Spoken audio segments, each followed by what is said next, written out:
Good morning class, how are you? I hope you are all doing well.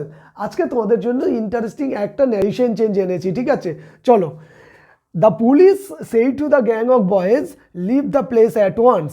এখানে তোমাদের লক্ষ্য করতে হবে এই সেন্টেন্সটা, leave the place at once. এক্ষুনি জায়গাটা ত্যাগ করো, পুলিশটা বললো, তাই গ্যাং অফ বয়েজ মানে একদল বালকদেরকে এক্ষুনি জায়গাটা ত্যাগ করো। অর্ডার করছে না? যখন অর্ডার, রিকোয়েস্ট, অ্যাডভাইস এই সমস্ত করে না, তখন সেই সব সেন্টেন্সগুলো ইম্পারেটিভ সেন্টেন্সের অংশ হয়। আর ইম্পারেটিভ সেন্টেন্সের নিয়ম কি জানো? এই কমা আর ইনভাইটেডের মাঝখানে একটা টু বসাতে হয়, বাকি অংশ তারপর বসে যাবে। এটা প্রথম কাজ বলে রাখলাম। আর এখানে দেখো সেট টুর জায়গায় আমরা কি করব না, অর্ডার, রিকোয়েস্ট, অ্যাডভাইস যা থাকবে সেটা বসাতে হবে। এখানে যেহেতু অর্ডার করেছে, আমরা এই জায়গায় কি বসাবো? অর্ডার বসাবো। ও আর ডি ই আর ইডি। আমরা আর এটা পরিবর্তন করছি না।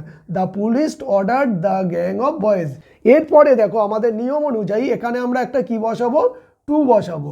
তাহলে কমা আর ইনভাইটেড তুলে দিয়ে আমরা এখানে একটা টু বসিয়ে দিলাম। তাহলে টু বসানোর পরে এখানে পড়ে আছে দেখো লিভ। লিভটা যা আছে তাই বসে যাবে। আর এখানে দ্য প্লেস, ওই জায়গাটা ত্যাগ করতে বলেছে, তাই না? তাই জন্য ওইটার জায়গায় কি দ্য প্লেসটাকে আমরা লিখবো দ্যাট প্লেস, ওই জায়গাটা। ওকে।